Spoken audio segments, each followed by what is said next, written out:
Where's the Dota? One more time, taking a little bit to load. There it is. What's up, guys? We are finally back. We're only 30 minutes late. You know, it just happens sometimes. Welcome back to ESL One Hamburg South American Qualifiers. You got Luccini going up against Midas Club Derrota, or however you're supposed to pronounce it. Midas Club, they've picked up another one. This was supposed to be Luccini versus Gatherers, and seems like Midas Club are expanding their brand quite aggressively, and we had some stand-in issues. As you can tell, Luccini, they're all tagged up as stand-ins, which is not fun. But either way, hopefully we should have a good match. I'm Mike Loris. Going to be joined by Jivicus for this second best of 3 of the day. Hopefully, man, you're still awake over there, because that was one of the longest breaks I've ever had. Yeah, man, I'm still wide awake here. I'm super excited for some more South American Dota, some more Brazilian versus Peruvian team grudge matches. Let's see whether or not the sword is mightier than the pen. Yeah, there's a lot of discussion as to what team this current captain, or drafter, let's say, not captain of Luccini Gaming, is actually on. So that's pretty much the reason why we are so late. But Luccini also, I'm pretty sure XDXAD is someone who is on Luccini, and that's just like something is going wrong there. But he usually is playing with Luccini. I'm pretty sure tagged up as Madara, casted him as Madara previously. No, not that Madara, it's a different Madara. And I don't know who the first person is. I want to say it's their other support player, it's GN, but I of course don't know, and looked at the profile, wasn't helpful. So yeah, it's not exactly great. Again, lots of people with not properly tagged up, but either way, we do still have a draft. We have a Lich first pick along with a Bounty Hunter for Luccini, and Midas Club pick up a Nature's Prophet along with a Venomancer. And it seems like Midas Club Derrota, they have a good idea of what they want to do. They want to push, and they want to push hard. Yeah, Nature's Prophet particularly strong in this patch, as well as Venomancer. It gives him a global presence, obviously with it on that TP. It's almost like having, if you play him in the 3 position, it's almost like having like a second roaming support, you know? So I mean, it almost always guarantees like a third person on any gank. And those aggressive rotations, much needed when you're talking about going up against Lich. You're not going to out-farm, out-level the Lich in that lane. It's just not going to be happening, so out-killing him, that is a possibility, especially when you have a Venomancer as well as that teleportation in, as you were mentioning. And even if you do fall a little bit behind Midas Club, they will have that ability to push down towers, split push to keep themselves alive, and they have protected their Nature's Prophet quite a bit here. Spirit Breaker is one of the go-to heroes at countering that Nature's Prophet. Bloodseeker, another one. We got Storm and Sven and Ember, probably the 3. Batrider as well. I mean, there's so many heroes that Luccini are going to pick up. Kind of feeling that Batrider third pick for Luccini's side, but yeah, you got to make sure your Nature's Prophet has as clean a time possible split pushing. Bounty Hunter, you would think, is pretty good at countering it, but it's only going to happen sometimes. Bounty Hunter can't severely threaten a Nature's Prophet. Radiant team pick. Behold the horn of Magnus the pick instead. Luccini did run this in a previous game that I casted of them. I don't recall if it won. I don't believe it did, but it was with at least one different player on their team, so who's to say. Magnus acceleration with what could be a lifestealer, and probably is going to be a lifestealer, is pretty darn dangerous. Like, you have acceleration for yourself, and you're slowing down the enemies with that Lich sacrifice plus track also. So it does have the potential of leading to a really, really large net worth discrepancy, experience discrepancy. It takes a little bit of time to get online, but for sure Magnus, a decent hero to have versus that NP, and Warlock, the next pickup for the Midas side. Heavy synergy with the Venomancer, to say the least. But I'm not really sure if you really want to be playing a Warlock up against a Lich. It seems too miserable. The guy needs so much experience. 10 seconds remaining. I mean, if it depends which lane they put him in, and what priority they give him. Like I said, with the Nature's Prophet, it does give them more mobility around the map, and that I mean, Warlock doesn't really do much in a lane. You know, he's got Fatal Bonds, he's got a heal, but he doesn't do much. Ooh. I like this. Much better than Lifestealer up against that now kind of huge AoE burst combo of Derrota or Midas Club. I still haven't decided what to call them. Probably going to end up calling them both, but Anti-Mage doesn't really have the best space creators here. That's a pretty big problem I see from Luccini. Like, already with Midas Club, their intentions of pushing are pretty clear. And I'm pretty sure we're about to be a little bit clearer. Yeah, there we go. Terrorblade to push the issue. Bounty Hunter is used to set up engagements. He's not really used to end engagements. Lich does not do that much damage. Magnus is kind of the same thing, so I'm not really sure if Luccini can actually battle back against these Midas Club heroes and actually get their anti-mage farm. If they somehow can, yeah, they got the game on lock, but it's going to be so hard to actually do that since Midas Club now have the big building puncher in that Terrorblade. I mean, the 1, 2, 3 picks for Luccini Gaming there, they're all economic picks. The Magnus speeds up Anti-Mage's farm pre-Battle Fury, the Bounty Hunter track kills, the Lich sacrifice, and then there's good synergy between the Magnus and the Lich, but there's no wombo combo there yet. You need something else on top of that to really lay down the damage. And every single hero that Midas Club have picked up so far just split pushes on its own. It's going to be pretty horrific. Their push. How do you even slow that down? A Winter Wyvern? They can't though, because they already have their two supports. They need the bit. I mean, Invoker, but I mean, maybe, yeah. It seems like Mag to the off lane perhaps, and then pick up someone who can fight, right? Like they need AoE clearing to deal with the Nature's Prophet summons and the Terrorblade illusions. They also just need a lot of damage. So you're talking about AoE damage. Magus towards the off lane, Quap towards the mid lane. Try to just lock down a lane advantage there. It will depend, of course, on what Midas Club grabbed for their own last pick. And we'll see what they actually want to do, but it's looking like Venomancer is going towards that mid lane, and Quap should have a decent time there. So I think they could probably get away with a pick like that, as Midas Club do grab an additional team fight here to add to the pile. First of all, like Venomancer ultimate with the Warlock, Bonds, and a Sand King, but is more importantly going to give them a stun, which actually before that they had 0 good stuns and just a chaotic offering. So now they'll have a stun to deal with an Anti-Mage, try to kill him off. Luccini go for the Timbersaw. That's a pretty sick pick. That is the hero that they need to fight. That's the AoE source that they are going to rely on. Now, Midas Club still have a lot of magic damage here, so they, again, can kill off a Timbersaw, but a Timbersaw is certainly the hero, though bad with Magnus for sure. Is going to be very difficult to deal with in lane, plus is going to be, at least in theory, able to hold down the fort and get the Anti-Mage a little bit of space. Yeah, I mean, it's definitely the hero that they were looking for. It's this big kind of central piece that's going to, I mean, probably go mid, I would think. Offlane would be an option as well.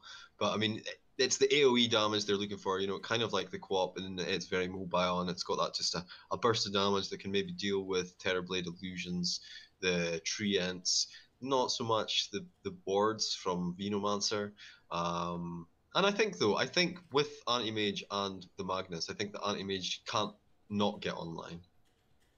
He at least has a chance. And before that Timbersaw, certainly the chances weren't quite there. It is still going to be a tough early game for Luccini's side. As powerful as their cores are, once they hit like level 7 or something like that, up till that point, they don't really have all that much going for them. Again, this is as far as the fight is concerned. Bounty Hunter can start fights, but really wants to just be tangentially involved. Same thing for the Lich, who I assume is going to be going for pretty standard Lich stuff, like Sacrifice and Ice Armor over that nuke. So if they actually do get into a fight, Timbersaw is really the only source of damage here, and Luccini might struggle to actually take those engagements. It of course depends on how aggressive Midas, Derrota are actually going to be in their playstyle, but you can see with this Sand King already picking up the boots, I would assume they're going to try to play as fast as humanly possible with this draft. They can't afford to sit back and let the Anti-Mage farm. We've seen this type of gameplay style time and time again where there is an anti-mage versus a Terrorblade, and it's always just a race against time. Yeah, I think we need to see at least a Rax by about 25, 26 minutes for Midas. I think they need to do that. If they don't get it down, then I think the anti-mage by that point is just going to be coming, he's going to be starting to come in his own. The other heroes are going to be pretty buff by that point, and I think at that point it becomes more of a if the Dire can stop the siege at that point, then they have got a pretty good chance of winning it out in the late game.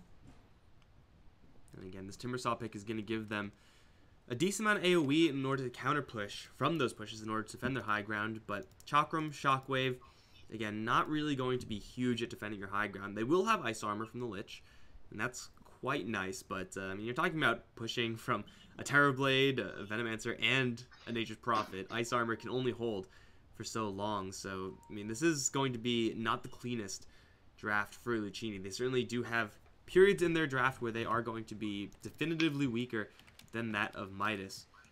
But hopefully we can actually get this game going today, like before the days change. The classic SA pause. You never know why it happens. It just does every single time, and they don't even give a reason. Like, no, they just don't.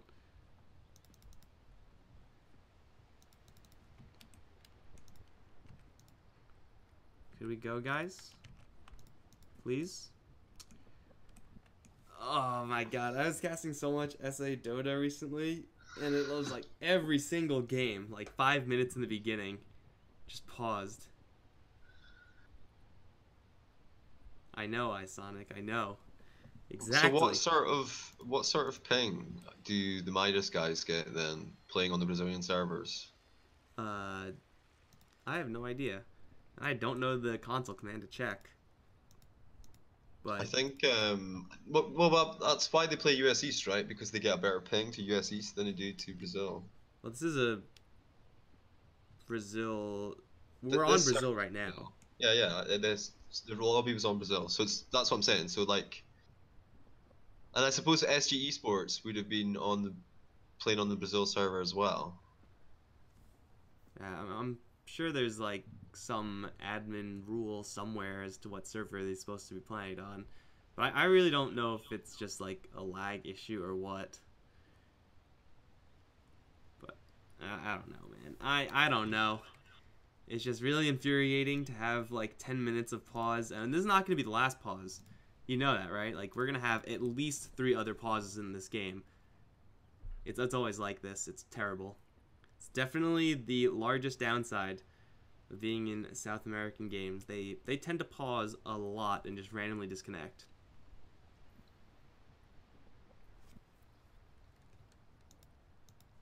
Still not sure who this Timbersaw is. Luccini did have a different group of guys just recently when they were playing.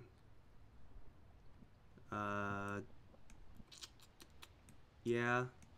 Not entirely sure what's going on here. Jamari was the mid laner. I do remember that much. And Sword is new. So it looks like... I'm not really sure. Jericho's still playing support. You know that one. I still have no idea who this XD guy is. Still have no idea who this Timbersaw is. But Luccini had a pretty decent run recently in, I believe, the SA qualifiers for SLI. But that was, of course, the different team. And it's kind of the reason we're here in the first place. Wanted to see a little bit more of those guys. But scrub out of one tournament, immediately change your roster. That's not how you win, man. You gotta stick with it. I don't know, until you've actually... I mean, the actual Luccini, they got total earnings of, what, 2,000 or something so far? That's pretty high, right? They have what? Total earnings, tournament earnings of 2,000. What's the... Is that the same group of people, though? It might have just been, like, the brand over some period of time. Well, I don't actually know. The team, I guess, since inception. The organization, I suppose. Luccini have been around for a really long time, but as far as these 5 people, and even the 5 people right before this, I'm not really sure. Things change stupidly fast in the SA region. Again, this is a completely different Luccini that we saw just like 2 days ago. It's not all that great, but I don't know. I feel like it's just in general better to take the mouse sports approach, where you just like kind of stick with it. VP doing the same thing. I don't know if do we have any SA teams that are actually doing that. Like SGE kind of played together for a while, but not even by like that much. I don't think. Again, it's hard to keep track of how many times these teams change. Yeah, but if you consider how many people there are in the South American region that are playing Dota, there must be so many up-and-coming players. Like, there must be a rich bed of new talent that teams there, I mean, can just tap into. And given the fact that there haven't been that many teams that have come out of South America and done really well, I mean, obviously there have been some, and with the change to this whole thing where all regions have to be open qualifiers for this season. I mean, this season is just so beautiful for Dota, man. There's just so much quality Dota, and well, when I say quality Dota, I just mean there's so many quality Dota opportunities that are going to be throughout this whole season. And I think, I mean, that's what we're seeing here. We've got 3 Midas club teams here, from the Brazilian there, and I think they're just hedging their bets, man. It's just like, okay, these 5 guys are pretty, up and coming. Let's pick them up, see how they do for qualifiers. It's Midas Club Derrota, which is what we are viewing right now. They have a victory squad, which is, I think, their first/main squad. I don't know if they place priority on it like I'm doing right now. And they also have a young squad. I have no idea what Derrota means, but I'm sure it means something.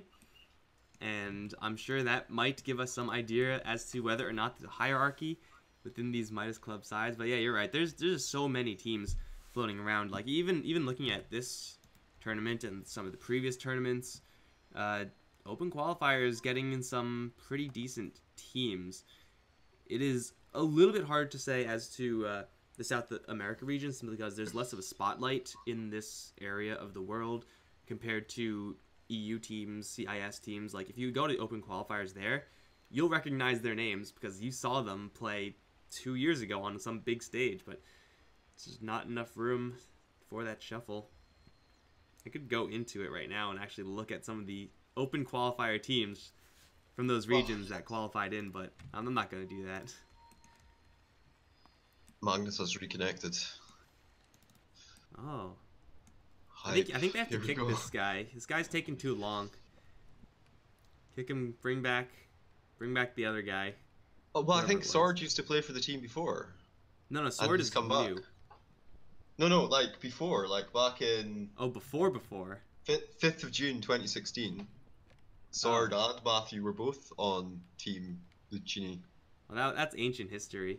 Yeah, obviously, but I mean, so he has got a history with the team as well, so it's not his first rodeo. Well, are you looking at all the players from that time? That's it's just the former players on Wikipedia. Oh. Does it say the roster at that time? The people? Yeah, it was. This is back in. Nah, it doesn't say the roster at the time. It just says former players actually. Okay. It gives dates for when they played, but. All right. Well. There's no one else. Like obviously, I recognize Sword from FPL. Oh yeah, Sword has been around forever. Matthew from DC, so it's DC, right? DC SA, I think. Yeah. No, is it Infamous? I'm pretty sure it's DCSA. Yeah, it is 100%. Yeah, see, I knew that. Yeah. You didn't second guess yourself, not for a second. Oh my God, are we going? We're going. Are you sure you guys don't want to disconnect? Pause again? No? Okay. Go to the bathroom. Get the door. Pizza's here. All right, we're actually loading in, and it seems like we're gonna have this pretty standard smoke out for vision. Jericho, the bounty hunter, is gonna place his pretty deep in, and Warlock is going to, interestingly, place a pretty deep observer up in this top lane. He does have 1 sentry, but yeah, this lane ward for the Radiant is not super common, and it's usually used to see if the enemies are going to wrap around on you if you're on the Radiant side, or if you just really want to make sure to wrap around on them. Why? Oh, this Observer Ward, though, it does see the rune, I guess, but I'm not a huge fan of this ward. 180 MS, back in the day, that's nothing. Play with it, man. It's only a Magnus. Magnus isn't a finesse hero, is he? You need to worry about getting that RP spot on or anything, you know. How hard can that be? I severely doubt that 180 MS can be severely reduced by a reconnect for long extended periods of time. Like if it's up there right now, it's going to get back up there in a couple of minutes. So we may see a little bit of a shortage of CS here coming out from Sword. It's not exactly going to be a super easy lane to begin with up against a Terrorblade. If it is just a Terrorblade, then Empower. It was Brazil, right?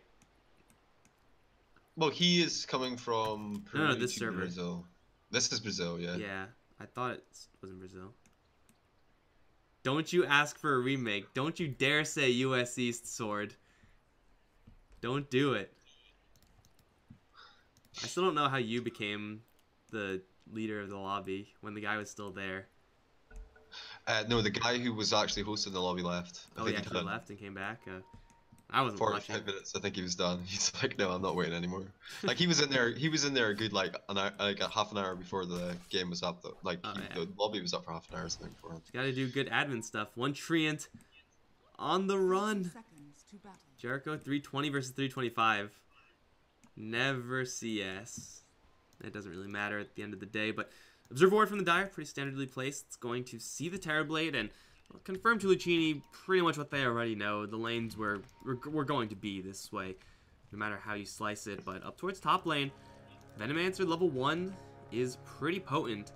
Sand King only has the Burrow Strike, but Timbersaw right now can't really return fire. Reactive Armor, really not good in these type of scenarios, so it's going to be the Sand King muscling out the Timbersaw.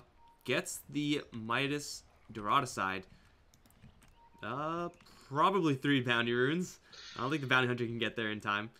Yeah, he's a little bit too slow, but can he get a courier rotating in? Can he get anything? Can he stay hidden?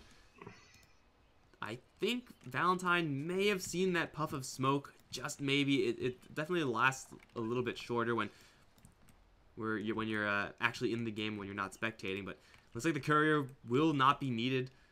And we'll see if Jericho can actually get anything done right now. We already see a Sentry Ward being placed over in mid. And Luccini, Jamari, I said earlier, is the mid player, or was the mid player for Luccini.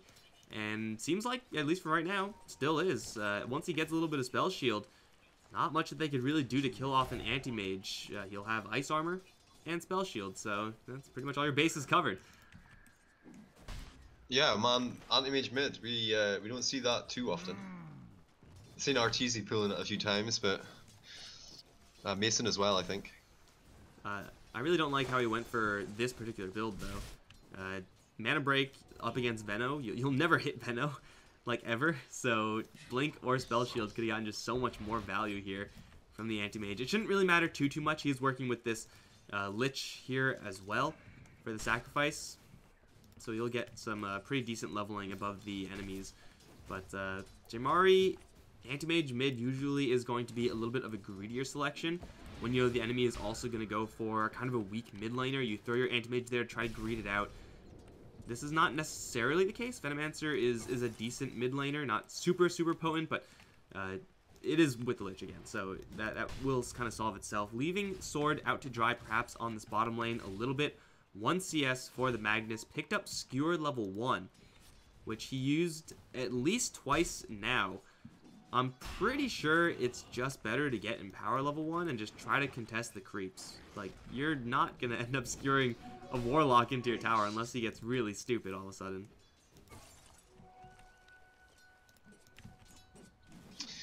Yeah, I'm not sure why he's picked up the Skewer first. Maybe it was something that they were planning on doing, but it never happened, or...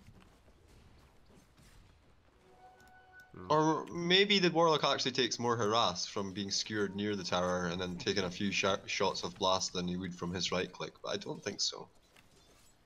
I mean, the Empower just lets you stay competitive with this Terrorblade, who has that quelling at this point, and Sword doesn't have one of his own, so... I mean, now at this point, he does have the 2-point Shockwave, so getting CS from a distance, it's entirely feasible for the Magnus to be just fine from here on out. But usually Skewer is not picked up unless you're in a really bad spot, and you need that as just a blink spell. And I don't really see that happening. It hasn't happened yet. Terrorblade has not cast anything yet. They will Gale the Lich over in mid. Burrow Strike used immediately. And they'll do a little bit of damage to Lich, but can't handle both of them. Up in the top lane in the meantime, Nature's Prophet facing up against the Timbersaw. And this should be a lane where Timbersaw is 100% safe 100% of the time. They're going to blink up after the Venomancer, but Jericho can't really help out here. Not yet. Maybe, like, cancel a Salve. That would be kind of nice.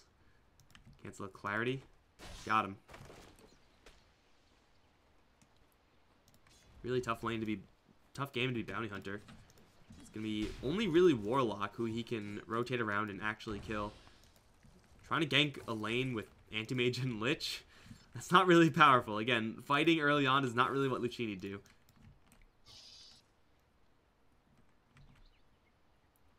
I mean, once this Timber comes online, though, we might see a little bit early fighting.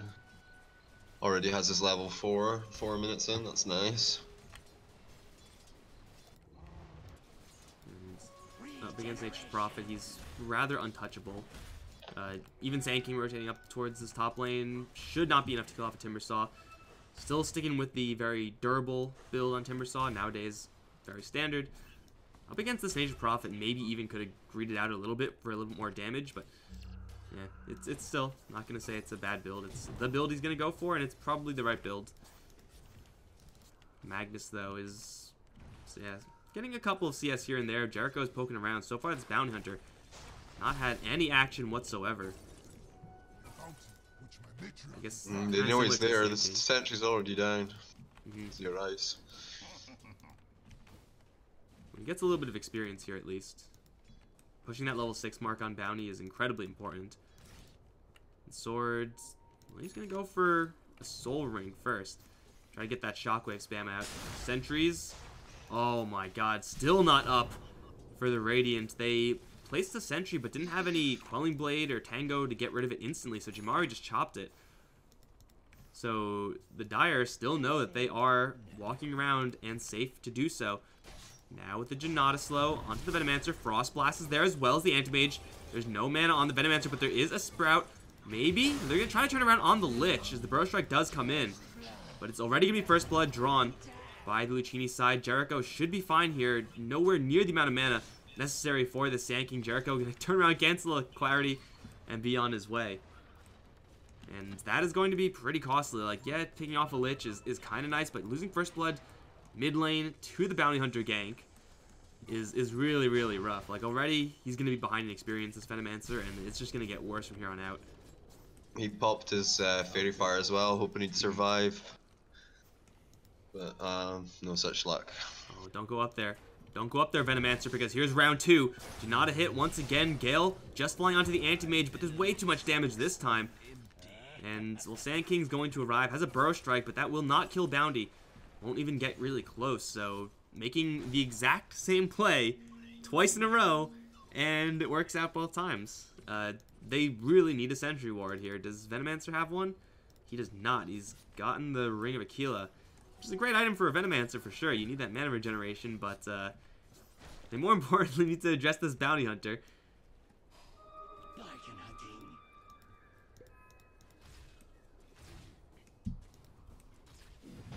Bounty Hunter can only really help out in that mid lane, though. Best case scenario, cancel a Clarity here for the Warlock. There is a Sentry on the Warlock. But it looks like with those two ganks, Luccini just muscled their way into a absolutely free mid lane. Like, it was already going really well for them. Anti-Mage now doubling the Venomancer's CS. But with only like a passive Sand King here, yeah, this is going to be like a safe lane Anti-Mage. It's going to have pretty much the same exact look moving forward. There is going to be initiation onto the Warlock. Skewer is actually going to hit him just a little bit. Shockwave as well, and with the right clicks, they'll get him. Jericho is going to, well, die because of the Sprout, which walls off the Terrorblade from the Bounty Hunter. It does capture Sword, but there's not enough damage, and that means both of them get to live. Oh, no. I think if that Sprout doesn't go up, they just get one more right click onto Jericho, and they get the kill. But now this Bounty Hunter, level 3 is going to get level 4 once Sword Shockwaves this. With Arcane Boots, this is now 2 lanes, at least, that have been absolutely stomped by Luccini. And if you look at the 3rd lane, Timbersaw is doing A-okay. He is beating the Nature's Prophet, not by a ton. I assume some of these are Treant kills, but he's still winning. So, in total, that's 3-1 lanes for Luccini.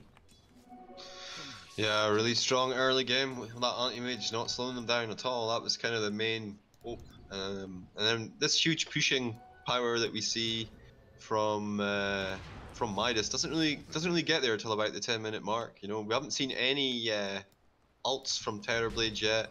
The Warlock's still not at his level 6. He won't be there for a wee while yet. And Nature's Prophet just content just to, I guess, farm up a little bit in the lane against Timber. Nature's Prophet tried to help out in the mid lane. And with Phase Boots, he still does a lot of damage. Nature's Prophet's base damage is rather high. But yeah, that first Metamorphosis, not really ideal. And now Magnus going to get sprouted. He already used the Skewer out. He's going to RP the Nature's Prophet, try to book it. In the meantime, Jericho kills off the Warlock. Sword will tick down to that Shadow Word as the Nature's Prophet going to try to hide in the trees. Jericho is going to go invis, which means he can phase right through these creeps, find the Nature's Prophet, but this is a hero with Phase Boots. Will skirt the distance of the tower. There's no one else really coming in. Jericho's still picking a fight here, but into a Terrorblade. Chain Frost is going to be deployed. Needs to bounce once back to the Prophet. Will get it. Ooh, that like 50-50 or something with those bounces. And it will be yet another kill that Jericho's involved in. 3-0-2 on the bounty. He's going to be pushing one of the faster level 6s that we've seen on this hero. And then, of course, all hell breaks loose once Luccini start actively looking for kills instead of just kind of happening onto them. Yeah, man, it's the story of this last 3 to 6 months, I guess. The position 4 is just, I mean, even we looked at him, you don't think he's got much in his kit, that he's not going to get much done, but here he is, and all 5 of their kills, all participated in. Well, at least for Midas Derrota, they are able to teleport to the top lane with the Nature's Prophet, and with that base damage advantage that he has over the Timbersaw, get the last hit, or I guess deny, and prevent that gold from going into the hands of the Anti-Mage, into the Timbersaw, going for the Bloodstone. So it's not nothing for the Midas side, but again, it does seem like it's going to be, I was going to say soon, the time for Terrorblade to really start pushing that lane, but he's gone for a Midas first over a Power Treads, Dragonlance type of damaging build, the Asha. A little poke into mid lane, not going to do all that much, but this is going to be a pretty large concession here from the Terrorblade. You always see the stat-based build, so you're able to take down those towers, but at this stage, even with the Venomancer and an Nature's Prophet on his team, it's not going to be really easy because he's went for this Midas.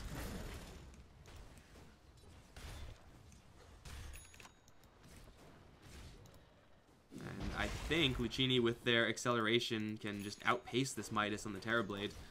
I mean, Terrorblade, unlike Anti-Mage, is not really going to be farming creeps that rapidly. Does have the illusions to fan out, but usually relies on kills and towers, at least for the early game farm.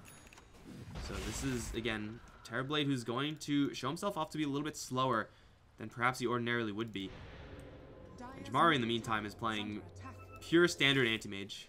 Power Treads first, the build nowadays at least. Ooh, Frost on the bottom lane, Skewer, and a Chain Frost with the RP. Destroys Yaki and also does quite a bit of damage to the Sand King, but he does get the Burst Strike onto Sword in tower range, so he will fall. In the 1-for-1 exchange, that is perfectly fine.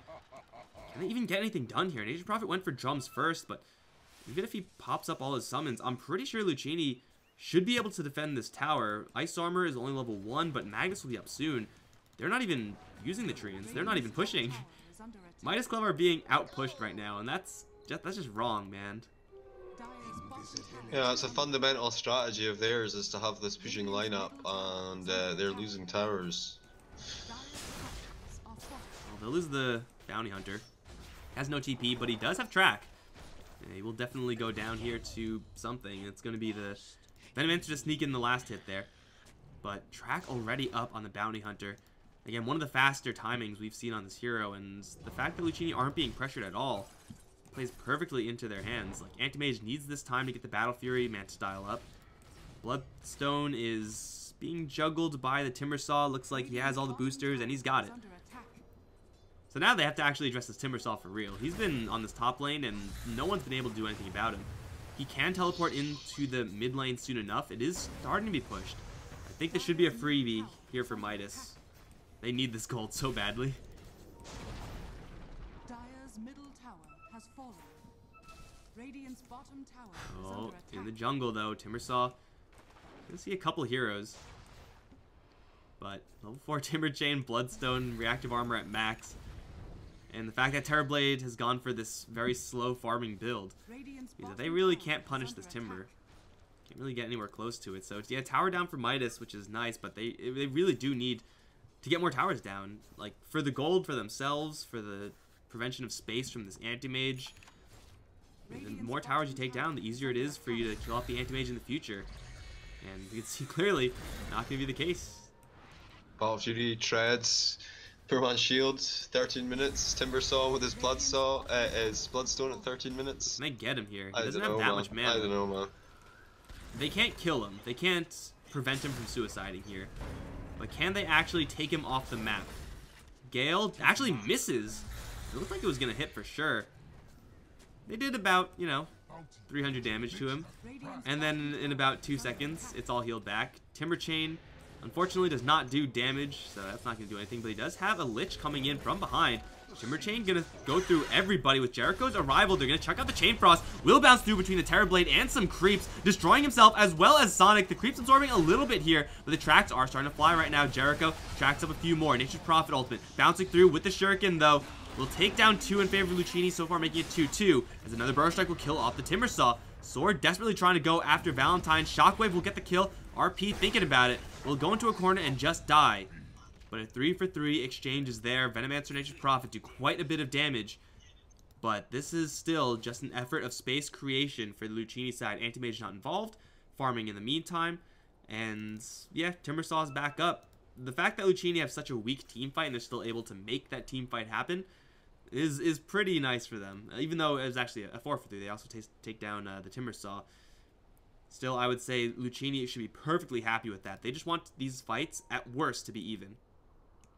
No, I mean, how it actually went down with 4 kills going one way and 3 kills going the other way. It was a 4k XP advantage.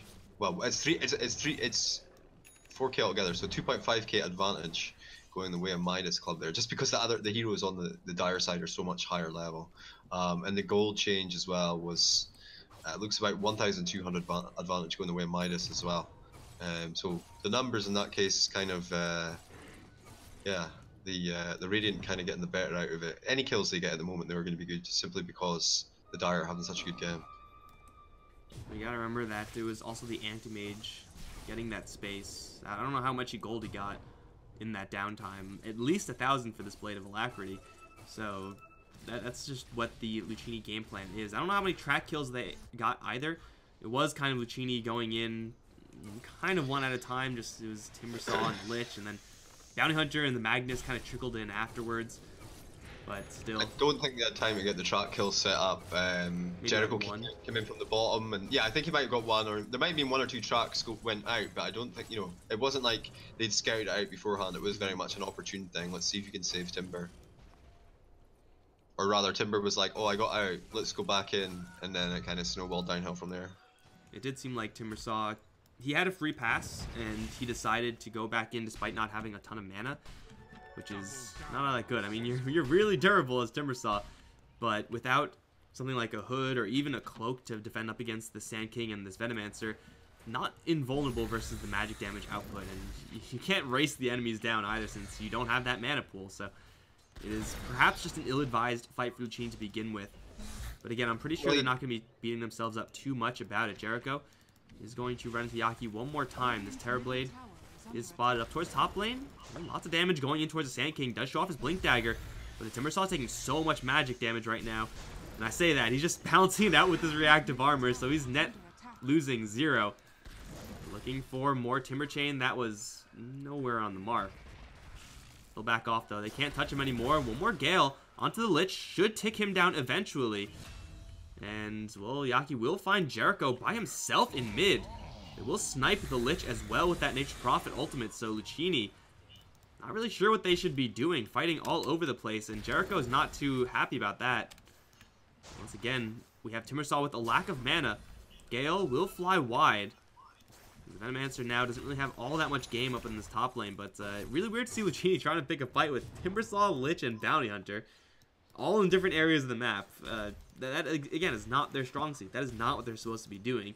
They need a Blink Skewer, they need a Blink RP, and they need to focus their fire. So far, it hasn't really happened. It looks like they may have a chance, though, onto this bottom lane, because Nature's Prophet is in a hell of a lot of trouble. He has to sprout himself and TP, but even then, he's tracked up, so he's just dead. That's going to be a very easy track kill for the Luccini side. Yeah, I think it was important to get the momentum back there after their kind of like few dud hits at top and bottom there. Ooh, Jamari. I mean, we mentioned it before, we haven't seen it yet. But there is in fact a Empower, level 4 on this Magnus. Now it's actually going to be applied to the Anti-Mage, and well, they're still picking a fight here.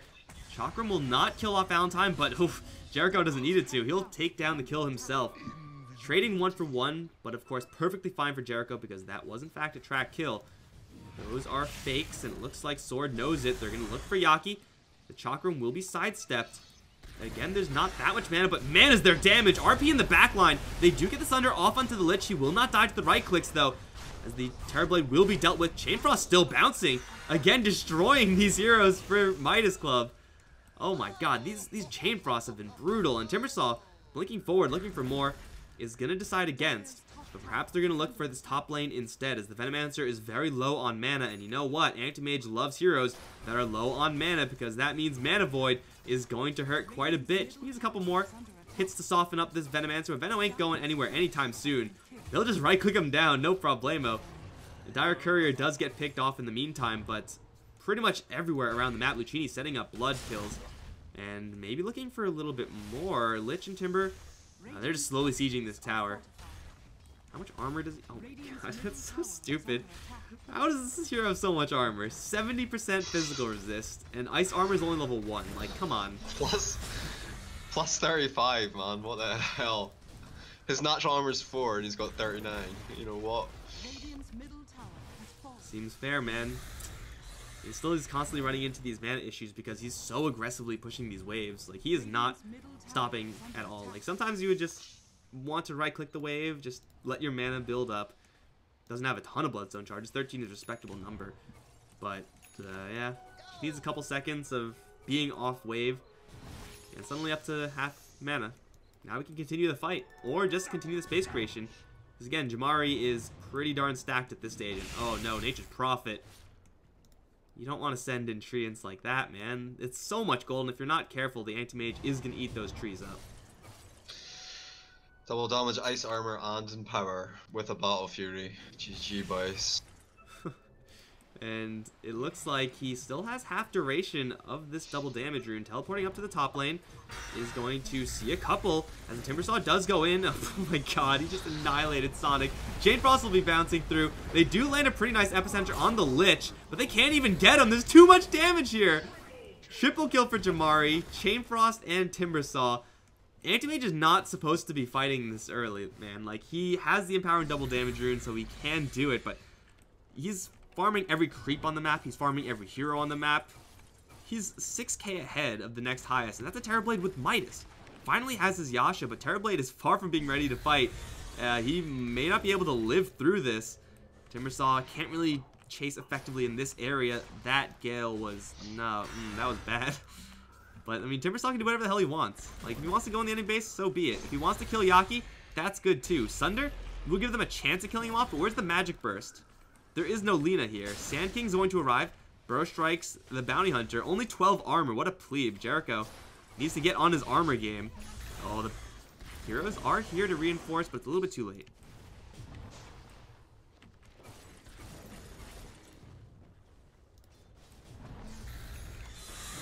into this bottom lane now. Timbersaw and Anti-Mage gonna cleave through that wave. Jeez, this is so hard to deal with. This is the way to deal with this for Midas Club is don't let this happen in the first place. Push the enemies, take down their towers, apply pressure. Not really in the cards when you're talking about a Midas Terrorblade. In fact, they've lost like every single team fight, and they're not done fighting. Up towards top lane, Yaki is going to get skewered back to nowhere. There is no Sunder here. He's just gonna die. He was pushing by himself, really? Why? Why would you do that as Terrorblade? Yeah, I mean, split push is what Terrorblade does, but not when you were tracked up by Bounty Hunter to start off the whole run of it, you know? He was tracked the whole time and he ran from mid up to the off lane. They sniped the courier again. 2 couriers in as many minutes. The Nature's Prophet getting some gold for them, but I mean, look at this. Timbersaw's on top lane, tanking tower shots, losing literally no health because of his regen, because of that plate mail that he's now building in towards a Lotus. What the hell are you supposed to do, man? You gotta kill him somehow. Or you just sacrifice the entirety of your map control and lose. Veil, Atos, and a Dagon. Oh. But good luck farming any of that. I think he missed his Whirling Death on Sonic. A blind Chakram. He's going in the base now. Challenge mode. He's gonna see how tanky he is. Timber Chain out. TP out. There's a Blink and a Burrow Strike. That's gonna cancel. Force Staff out though. Timbersaw's not dead yet. And with the Wrath of Nature, they'll take him down. Can they kill off the Sand King? No, they don't really have enough gas. So Timbersaw, going in a little bit too far, is gonna get severely punished. Chain Frost will not bounce this time, as they've also captured a Lich. Do have vision of him.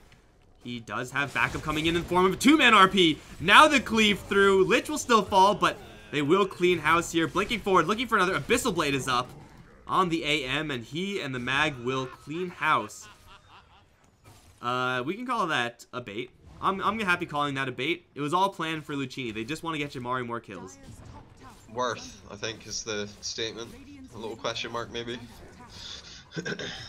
Oh, he's going in for more. Gets a bash on the Warlock. I think we'll say GG fairly soon, I would think. If they lose the Terrorblade again, perhaps. He does have a Sunder. And it looks like he'll just straight TP out, and that will get him out of there. But he cannot challenge the Anti-Mage right now. He has a Manta Style. Anti-Mage has a Manta Style, and a Battle Fury, and an Abyssal Blade, and Empower. And as you know, 8 levels above him, here comes the Abyssal Blade. Armor is pretty high on the Terrorblade, but he has no mana to Sunder. His backup comes in a little bit too late. They will Gale the Anti-Mage, but that's where level 4 Spell Shield comes into play. He's completely out of mana with Battle Fury regen. Will still have the ability to blink out of here. They just dove the base, killed off a core, and then left scot-free. That just happened.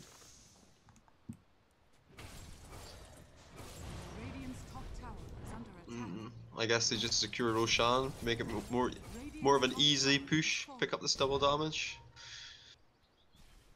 They don't have vision of the double damage, I don't think. They do now.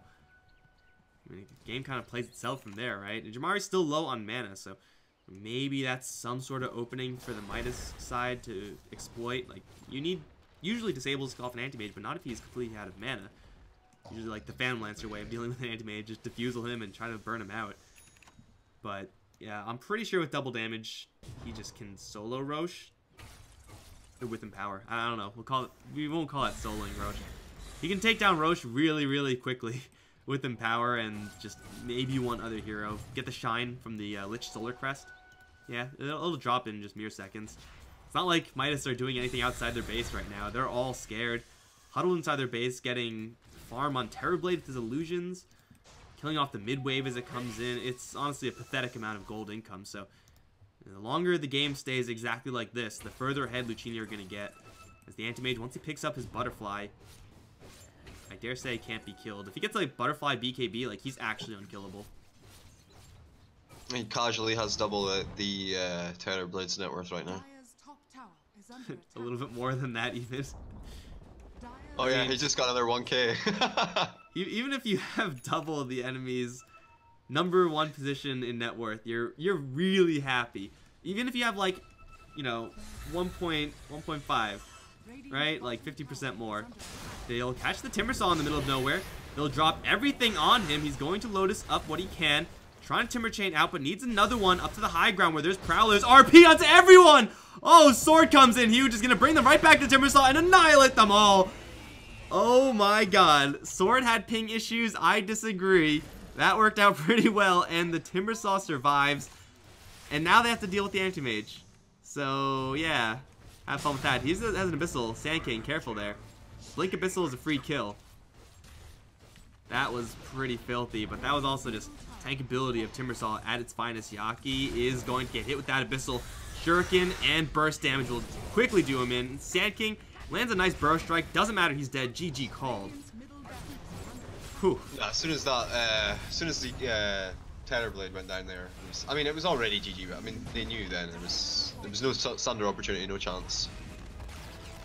I think Luccini's Midas Club's draft could have pulled through though.